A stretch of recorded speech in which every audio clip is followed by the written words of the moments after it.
Hello दोस्तों, आपका स्वागत है हमारे चैनल स्टडी विद शर्मा पर। चूँकि हमने इससे पहले भी एक वीडियो बनाया है जिसमें आपको नंबर सिस्टम के बारे में बेसिक जानकारी दी गई थी। आज हम उसी वीडियो के अंतर्गत नंबर सिस्टम के जो नोटेशन होते हैं उसके बारे में जानेंगे। चलो देखते हैं, और उससे आगे भी कई सारी बातें जानेंगे। ठीक है, तो आपको पता होगा सबसे फर्स्ट आता है नेचुरल नंबर।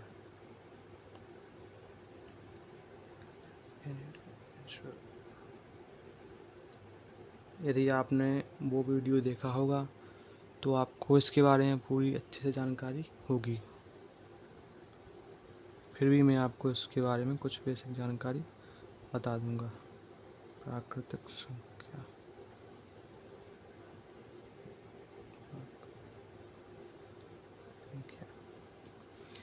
इसमें वो नंबर आते हैं जिनसे हम गिनती करते हैं, जैसे 1 2 3 4, 1 से लेके अनंत तक।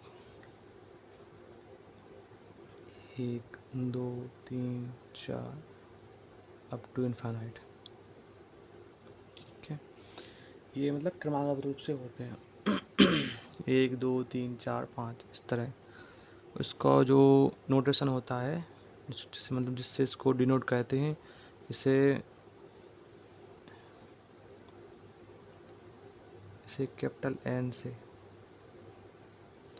डिनोट यानी प्रदर्शित करते हैं।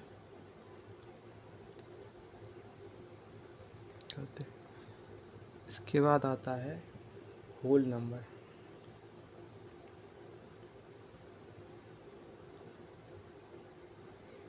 इसके बारे में भी आपको पूर्ण जानकारी होगी। इसे हिंदी में कहते हैं पूर्ण संख्या। इसके अंतर्गत कौन कौन से नंबर आते हैं आपको पता ही होगा।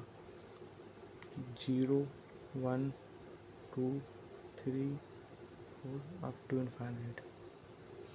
उस वीडियो से आपको एक लॉजिक बन जाता है कि हाँ, ये नेचुरल नंबर, फिर होल नंबर, इस तरह। बस ये तो वो ठीक है।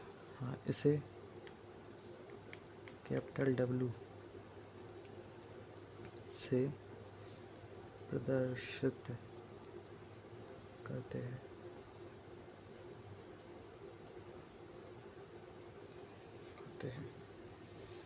इसके बाद कौन सा नंबर आता है? इसके बाद आता है integer number. Integer number Hindi में कहते हैं पूर्णांक संख्या। यदि आपको मैथमेटिक्स पर अपनी अच्छी पकड़ बनानी है तो आपको नंबर्स को अच्छे से समझना होगा। आगे जाकर आप 11 12 में मैथ लेंगे या बीएससी करेंगे, तब भी वहाँ पे नंबर्स पे ज़रूर पकड़ होनी चाहिए। इसमें आते हैं नेगेटिव नंबर, जीरो और पॉजिटिव नंबर।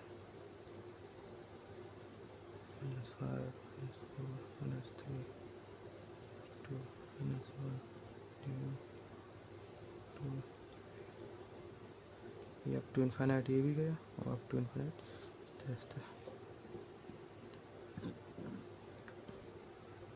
इसे करते हैं जेड से प्रदर्शित।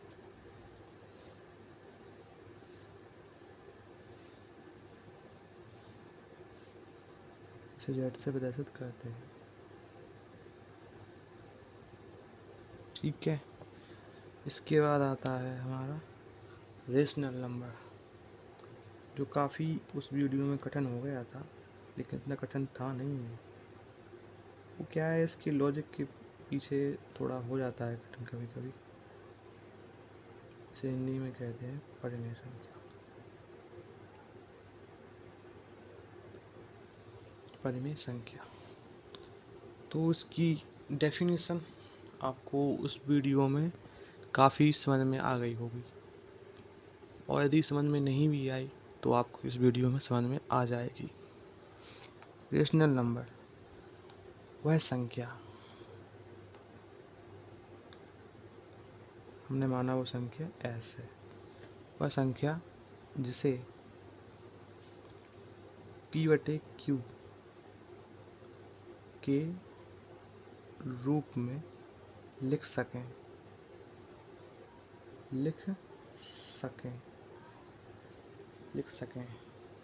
यहाँ तो ठीक है। इसके बाद है मेन पॉइंट, जो इसकी कंडीशन होती है कि जहाँ pq क्या हो, pq इंटीजर हो। ये जो साइन मैंने लगाया है बिलोंग्स टू का है, जिसे कहते हैं संबंधित या उसी में से हूँ। ठीक है, pq संबंधित इंटीजर से हो और q बराबर ना हो 0। ठीक है, q बराबर ना हो 0, तो उस संख्या को परिमेय संख्या कहते हैं। तो उस संख्या को परिमेय संख्या कहते हैं। उस वीडियो में मैंने काफ़ी इसके बारे में बताया था कि नंबर लाइन पे कोई नंबर है तो उसको परिमेय संख्या कहते हैं तो क्यों कहते हैं, मतलब थोड़ा अच्छा डिटेलिंग था वो वीडियो के साथ, बहुत समझ में आ सकता था आपको। ठीक है, इसको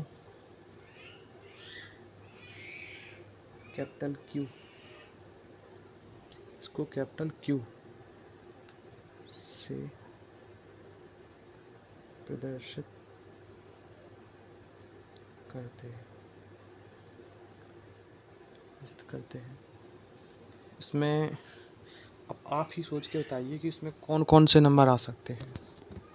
जैसे इसमें हमने बताया था कि 1 से लेके इनफाइनाइट तक, इसमें बताया था कि 0 से लेके इनफाइनाइट तक। अब इंटीजर नंबर होंगे, उसमें कौन कौन से नंबर आ सकते हैं ये हमने बता दिया था आपको। अब रेशनल नंबर में कौन कौन से नंबर आएंगे तो देखते हैं।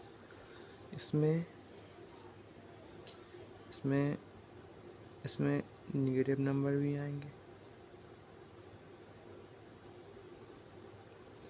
और पॉजिटिव नंबर भी आएंगे, और इसमें जो इन नंबरों के जो बीच में होते हैं 1.5 2.5 वो भी आएंगे। ठीक है, एक एग्जाम्पल ले लेते हैं कि यहाँ तो आपको लग रहा होगा कि कोई पूर्णांक कोई ये सेम हो गया, नहीं, साथ में इन नंबरों के बीच में कुछ नंबर भी होते हैं 1.5 1.6 2 इस तरह, जैसे 1/5 0.2, इसको डिवाइड किया, 5 को 1 से डिवाइड किया तो ये मिला। तो ये रेशनल होगा या नहीं, तो ये रेशनल होगा। ये हम कैसे निकालेंगे पता, कैसे हैं कि ये रेशनल है या नहीं, तो इसके लिए देखेंगे कि 1/5 p/q के रूप में है या नहीं। इसमें p बराबर है 1 और q बराबर है 5, तो जो 1 और 5 हैं ये जो pq हैं वो इंटीजर्स में आते हैं, इसीलिए ये रैशनल नंबर होगा। ठीक है, इसके बाद हम जानेंगे एक अच्छा सा कॉन्सेप्ट होता है जिसमें जिससे आपके कई सारे क्वेश्चन भी सॉल्व हो जाएंगे। जो कॉन्सेप्ट बताते हैं कि कौन से नंबर किस नंबर के अंतर्गत आते हैं। क्योंकि आपको दिख भी रहा होगा कि मैंने इतना डिटेल से बता दिया है कि आपको समझ में आ जाएगा, फिर भी आपको जल्दी करने के लिए वो आपको पता होना चाहिए। जैसे यहाँ ये है नेचुरल नंबर, इसीलिए इसके नोटेशन बताए जाते हैं कि आपको ये अच्छे से समझ में आ जाए। ये है नेचुरल नंबर, इसको हमने एक ब्रैकेट समझ लिया। ये इसके अंदर आते हैं, ये किसके अंदर आता है, नेचुरल नंबर आता है होल नंबर के अंदर।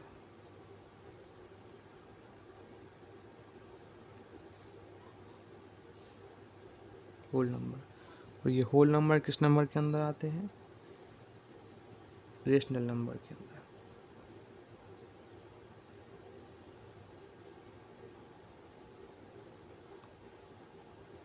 रेशनल नंबर के अंदर। अब इन नंबर्स के अलावा भी नंबर लाइन पर कई सारे नंबर होते हैं। जैसे वो नंबर मान लेते हैं, मान क्या लेते हैं, वो तो होते ही हैं, इरेशनल नंबर होते हैं। तो इरेशनल नंबर को एक अलग सेट में करेंगे। इरेशनल नंबर मैंने इसे नोट कर दिया। इरेशनल नंबर से उसका कोई खास नोटेशन नहीं होता है, इरेशनल नंबर। और ये सभी नंबर जो होते हैं वो किसके अंदर आते हैं? ये सभी नंबर जो होते हैं रियल नंबर, ये रियल नंबर। क्योंकि अभी हम और पढ़ेंगे तो आपको इरेशनल नंबर के बारे में पता चलेगा, अच्छे समझ में आएगा। तो इस अभी केवल इतने के बारे में पढ़ेंगे कि ये नेचुरल, ये होल नंबर, ये रेशनल नंबर और ये रियल नंबर। ठीक है, अभी आपने एक चीज़ नोटिस की होगी, नेचुरल नंबर, होल नंबर।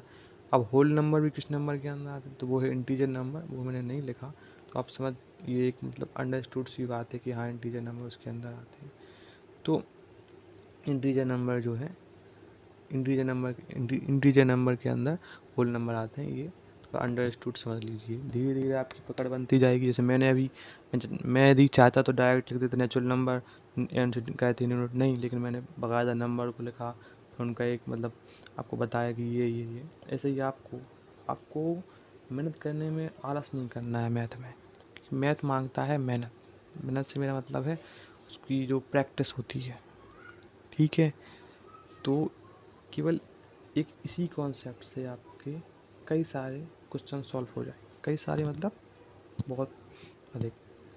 अब आप सोचेंगे क्या इतने ही नंबर होते हैं?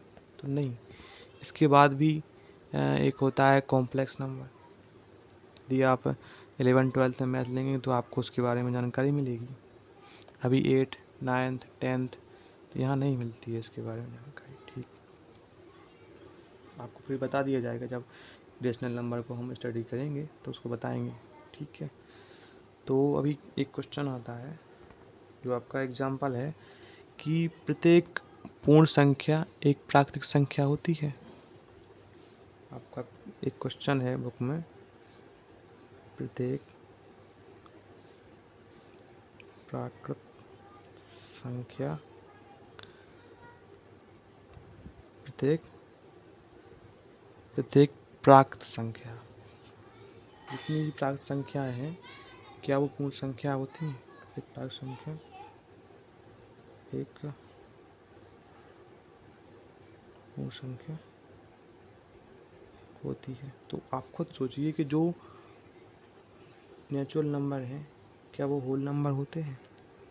तो आप कहेंगे बिल्कुल सत्य है ये, क्योंकि आपकी बुक में लिखा था, मैंने थोड़ा समझने में दिक्कत कर दी। आपकी बुक में लिखा था कि प्रत्येक पूर्ण संख्या एक प्राकृत संख्या होती है, तो उसके लिए था सत्य। लेकिन हमने फिर भी कोई भी अगर क्वेश्चन आप खुद बनाओगे तो वो कर लोगे, क्योंकि आपको कॉन्सेप्ट क्लियर है तो आप कुछ भी कर सकते हो। यदि आपको कॉन्सेप्ट क्लियर नहीं है तो आपको बहुत दिक्कत आएगी। ठीक है, इसी तरह एक क्वेश्चन और है कि प्रत्येक पूर्णांक एक परिमेय संख्या होती है। प्रत्येक पूर्णांक एक परिमेय संख्या होती है, तो बिल्कुल होती है। हम खुद देख रहे हैं, खुद देखते समझते जा रहे हैं कि प्रत्येक पूर्णांक इंटीजर नंबर जो आते हैं ना इसके अंदर, ये मान लो कि यहाँ से इंटीजर नंबर हो गया,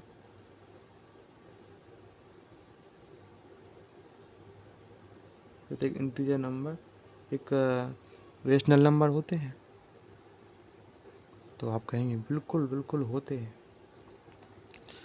फिर आता है कि एक क्वेश्चन करता है कि प्रत्येक परिमेय संख्या एक पूर्णांक होती है। प्रत्येक परिमेय संख्या एक पूर्णांक होती है, ये थोड़ा समझने की बात है। जैसे मैंने इसीलिए आपको ये समझाया, 0.2 का एग्जांपल दिया था कि 0.2 एक रेशनल नंबर है, लेकिन क्या यह पूर्णांक यानी इंटीजर नंबर है? तो आप कहेंगे नहीं, ये आप खुद देख रहे हैं।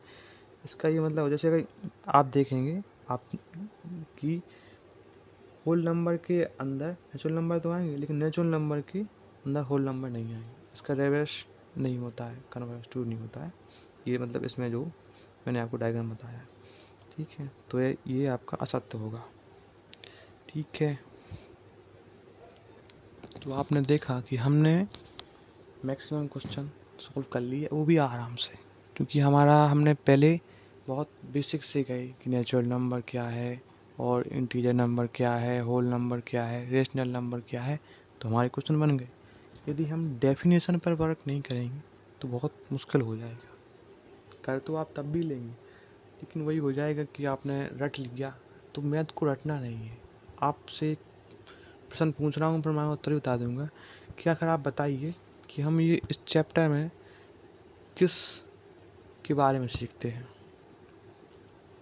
आप कहेंगे हम नंबर्स के बारे में सीखते हैं, natural number, even number, odd number. Even odd तो आप पता ही होगा कि जो 2 से डिवाइड होते हैं वो इवन, जो 2 से डिवाइड नहीं होते हैं वो ऑड नंबर, ठीक है। तो किसके बारे में? नंबर्स के बारे में, सही है। लेकिन इसका सटीक और मेरे हिसाब से सही आंसर यही है कि हम नंबर लाइन के बारे में विशेष अध्ययन करते हैं इसमें, जो कि हाँ नंबर लाइन के बारे में सही है, ठीक है। तो इसके बाद हम जानेंगे कि किन्हीं दो नंबर्स के बीच में कितनी परिमेय संख्या होती है। इसके पहले मैं आपको कुछ बता देता हूँ। सबसे पहले कि दो नंबर्स हैं, यदि मान लो कोई भी दो नंबर है, तो उनके बीच में इनफाइनाइट नंबर होते हैं, अनंत नंबर होते हैं, ठीक है। चाहे वो परिमेय हो या अपरिमेय हो, ठीक है। अभी अपरिमेय की बात चलेगी, केवल परिमेय की बात चलेगी, और natural number, odd number, even number, इनके लिए। तो दो परिमेय संख्याओं के बीच में मेन पॉइंट आप समझ लीजिए, किन्हीं दो परिमेय संख्याओं के बीच अनेक परिमेय संख्याएं होती है। क्या मैंने कहा? किन्हीं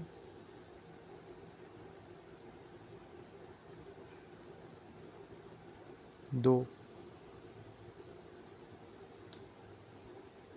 परिमेय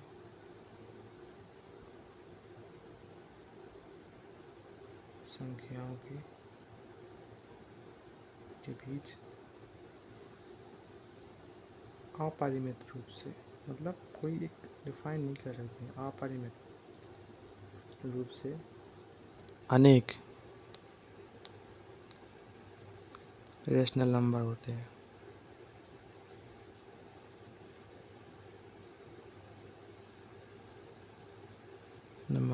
अभी आप इसमें ये मत सोचना कि दो नेचुरल नंबर के बीच में भी कई सारे नंबर होंगे नेचुरल नंबर।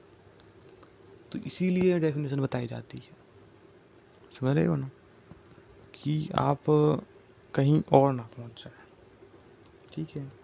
आप सोचें, क्या पता आपके मन में ये क्वेश्चन आ गया है, क्या इंटीजर नंबर के बीच में तो कई सारे नंबर होंगे? तो नहीं, क्योंकि आपको पता है कि जो इंटीजर होते हैं क्या होते हैं, कि 1 से लेकर इनफाइनाइट, और ये -1 से लेके माइनस इनफाइनाइट होते हैं। लेकिन जो रेशनल नंबर की परिभाषा कहती है वो पॉइंटों में भी पहुंच जाती है, 2.5, 2.6। इसीलिए किन्हीं दो परिमित संख्याओं के बीच में अपरिमित रूप से अनेक संख्याएं होंगी, ठीक है। तो इतना डिटेल में नहीं जाना, फिर भी आप समझते जाइए, क्योंकि मैथमेटिक्स कहा जाता है कि समझना बहुत अधिक आवश्यक है। ये जो आपको 8th बनाई गई है, 9th बनाई गई, किस लिए बनाई गई? कि आप समझें कि आखिर मैथमेटिक्स समझते कैसे हैं। इसके बाद तो खैर बच्चा नंबर्स के लिए पढ़ता है, लेकिन अभी आपको समझना है, आगे भी समझने के लिए ही पढ़ना है, ठीक है। तो इसके बाद हम देखते हैं, एक एग्जांपल से समझ लेते हैं। जैसे 1 और 2 के बीच 5 परिमेय संख्या ज्ञात कीजिए। अब आप क्वेश्चन देख रहे होंगे, इसमें कहा है उसने 5, 5 क्यों कहा? क्योंकि अनंत है। अब अनंत तो आप निकाल नहीं पाओगे, मैं भी नहीं निकाल पाऊँगा, आप भी नहीं निकाल पाओगे। कितने पेज बढ़ते जाएंगे, निकलते जाएंगे। तो 5 परिमेय संख्या निकालनी है। इसका एक मेथड भी होता है, मेथड इससे ही कर लेते हैं। अभी डिटेल में जाएंगे तो अभी थोड़ा दिक्कत हो जाएगी, क्योंकि परिमेय संख्याओं के बारे में अभी और कुछ भी बताना है कि जो शांत परिमेय संख्या होती हैं और उनके जो टाइप होते हैं। मतलब परिमेय संख्याओं के 2 टाइप होते हैं, लेकिन आपको समझाएंगे। अभी आप बेसिक पर ध्यान दीजिए, धीरे धीरे कर करके हम आराम से कर लेंगे, कि समझने पे फोकस रहेगा। जो भी होगा समझेंगे, चाहे उसमें कितना भी टाइम लग जाए। वीडियो जो हमारा लेक्चर है वो लेट आएगा, लेकिन हमारा जो फोकस रहेगा वो किस पर रहेगा? समझने पर। तो देखते हैं इन 2 परिमेय संख्याओं के बीच में यदि आपको परिमेय संख्या निकालनी होती है तो क्या करते हैं।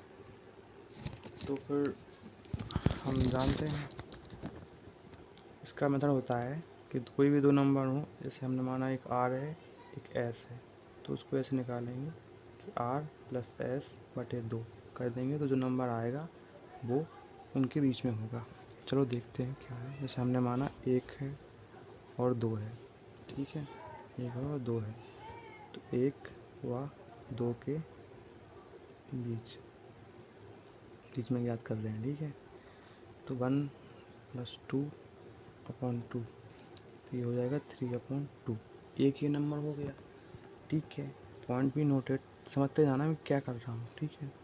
अब आपको क्या करना है, इसकी मेन पॉइंट तो यही है कि इसके आगे कैसे निकालना है। तो निकाल लेते हैं, इसके आगे थोड़ा डिफिकल्ट नहीं, थोड़ा समझ में नहीं आता है, तो ठीक है देखते हैं।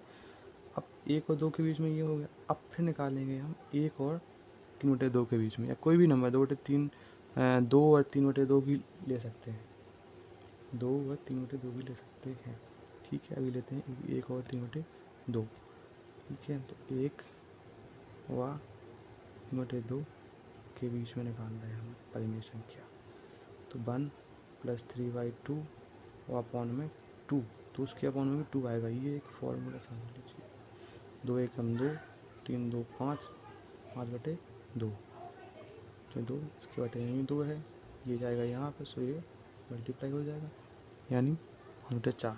इसी तरह से हमने भी निकाल ली कौन कौन, 3/2, 5/4, इसी तरह होगी 13/8, 11/8, इसी तरह आप निकाल सकते हैं, ठीक है। ठीक है, आप ऐसे भी निकाल सकते हो। आप जैसे 1 और 2 के बीच में निकालनी थी, इस शुरुआत का तो बहुत अच्छा होता है, आराम से निकाल लेते हैं। फिर इसका जो ये बटे में आ जाता है, अपॉन में, फिर इसके बाद कोई भी आप इन 2 में से नंबर ले सकते हैं, उनको इस तरह निकाल सकते हैं। ये 5 परिमेय संख्या हो गई हैं। जैसे मैंने 1 2 निकाल ली, आप 3 परिमेय संख्या और निकाल लीजिएगा।